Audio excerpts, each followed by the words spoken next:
An election public meeting and campaign was organized at Khairpur in support of Biplab Kumar Deb, the BJP candidate for West Rifle Lok Sabha seat. Chief Minister Dr. Manik Shah was present as chief guest and other members of BJP. There is no time for rest at home, which is why Chief Minister Dr. Manik Shah is campaigning across the state daily.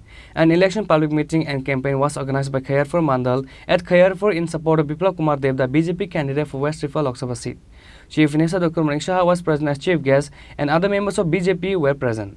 Chief Minister Dr. Manik Shah, while addressing his speech, said, আগে সেখানেও বলছে যে এই অযোধ্যায় যদি Ram temple করে তাহলে এই দেশের অস্তিত্বই থাকবে না, কিন্তু সেই গ্যারান্টির যে আমাদের যিনি বলেন গ্যারান্টি আমি দিচ্ছি, সেই গ্যারান্টির আমরা দেখতে পেলাম এই গত 22শে জানুয়ারি 2024-এ অযোধ্যার মধ্যে এই আমাদের প্রভু রামের যে প্রাণ প্রতিষ্ঠা উনি করেছেন আমরা সবাই দেখেছি।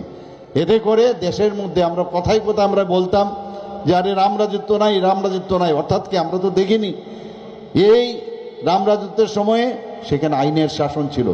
মানুষের কোনো সমস্যা হলে প্রভু রাম সেই সমস্যার সমাধান করতেন। কোনো ধরনের সব ধর্মের প্রতি রামরাজত্বের সময় সেখানে সবাই তার যে কোনো সমস্যা নিয়ে গেলে সে সমাধান হতো। তো এখন মনে হচ্ছে যে আবার এই ভারতবর্ষে রাম রাজত্ব আবার প্রতিষ্ঠিত হয়েছে, মানুষ ধরে নিয়েছে যে এখন সত্যি এখানে রাম রাজত্ব প্রতিষ্ঠিত হয়েছে। আমরাও সেই দিশায় চলছি। আমাদের মাননীয় প্রধানমন্ত্রীজি এখন যে দিশায় চলছেন, আমাদের অ্যাক্ট ইস্ট পলিসিতে যদি বলেন আগে কি হতো, নর্থ ইস্টার্ন জোনে খালি মানে বোম ব্লাস্ট, উগ্রপন্থী কাউকে ধরে নিয়ে যাওয়া, পণ বাবদ পয়সা দিতে হতো, একটা অস্থিরতার অবস্থা ছিল পুরো নর্থ ইস্টার্ন রিজিয়নে। ত্রিপুরা বাদ যায়নি, আমরা নিজেরা দেখেছি সেখানে কত খুন, কত সন্ত্রাস হয়েছে। 80 সনে দাঙ্গা আমরা দেখেছি, হাজার হাজার লোক মারা গেছে। এখন যারা এর পেছনে ছিল, যারা চক্রান্ত করেছে, যারা এইভাবে এতদিন ধরে মসনদে বসেছে, প্রধানমন্ত্রী দেখিয়ে দিয়েছে যে নর্থ ইস্টে যতক্ষণ ধরে শান্তি প্রতিষ্ঠিত না হবে, নর্থ ইস্টের যদি ডেভেলপমেন্ট যদি সম্ভব না হয়, যদি না করা যায়, তাহলে উনি বলতেন যে তাহলে ভারতও কোনোদিন ডেভেলপমেন্ট হবে না। তো অ্যাক্ট ইস্ট পলিসির মাধ্যমে আমাদের এখানে উনি হীরা মডেল আমাদের দিয়েছেন। আগে কথায় কথায় আমাদের সরকার যখন প্রথম প্রতিষ্ঠিত হলো 2018-তে, আমাদের প্রাক্তন অর্থমন্ত্রী কথায় কথায় এক দু জায়গায় বলেছেন, কি বলেছেন যে স্বর্ণযুগ চলছে, স্বর্ণযুগ চলছে। 2018 আগে প্রায়ই বলতো। তো উনি যখন ওনার অফিসে প্রথমেই বসে গিয়ে বলে ফাইলগুলো নিয়ে আসো তো দেখি কোথায় স্বর্ণযুগ, কোথাও স্বর্ণ টর্ণ পাওয়া যায় কিনা দেখি। তো ফাইল খুলেই প্রথমে দেখে প্রায় 13,000 কোটি টাকার ঋণ এই বামফ্রন্ট রেখে গেছে। তো কোথায় স্বর্ণযুগ, স্বর্ণযুগ? কিন্তু মাননীয় প্রধানমন্ত্রীজি স্বর্ণের পরিবর্তে সত্যিকারের অর্থেই হীরা মডেল আমাদের দিয়েছেন, হীরা আমাদের দিয়ে গেছেন মাননীয় প্রধানমন্ত্রীজি। কথায় নয়, কাজে।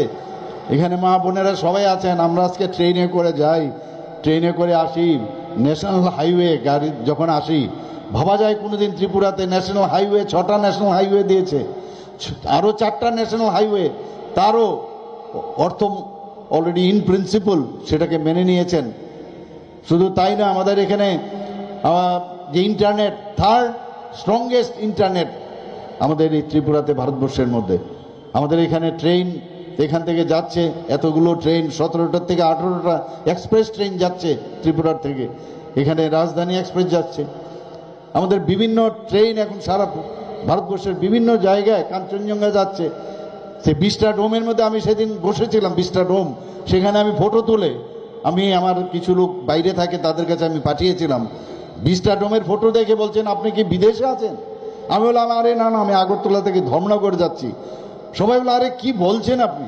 আমি বললাম এইরকম, মোদিজি উনি একটা চায়ওয়ালার ফ্যামিলির লোক, নিজেও চাই বিক্রি করেছে বাবার সাথে, সেই উনি আমাদের স্বপ্নের সৌদাগর, এবং স্বপ্ন শুধু দেখান না, তার বাস্তবেই তো উনি করছেন। এবং সেই জায়গায় আজকে 20টা ডোমের পরে আমি যখন মালদা কিছুদিন আগে গেছি এই নির্বাচনী কাজে, মালদা থেকে হাওড়া আসছিলাম বন্দে ভারত দিয়ে, আমি ভাবতাম আরে কবে জানি আমাদের ত্রিপুরা তো বন্দে ভারত চলবে। এর আগেও আধিকারিকদের সাথে এনএফ রেলওয়ের যারা আধিকারিক আছে তাদের সাথে কথা হয়েছিল বলে সার্ভে হয়ে গেছে, যে ইলেকট্রিফিকেশনের সার্ভে হয়ে গেছে। এর মধ্যে আমি ধর্মনগর গেছি, দেখি অলরেডি ইলেকট্রিফিকেশনের কাজও প্রায় শুরু হয়ে গেছে এবং রিসেন্টলি বন্দে ভারতও এই ত্রিপুরার থেকে চালু হয়ে যাবে এবং ভারতবর্ষের বিভিন্ন প্রদেশে যাবে। কোথায় আমরা আছি আজকে? আমরা এখান থেকে আমরা কম্পেয়ার করতে পারি, আমরাও কোনো অংশে কম নয় অন্য যে কোনো প্রদেশের তুলনায়। The number of people gathered on this day in the election campaign was highly significant. Bureau Report, Chini Khorang.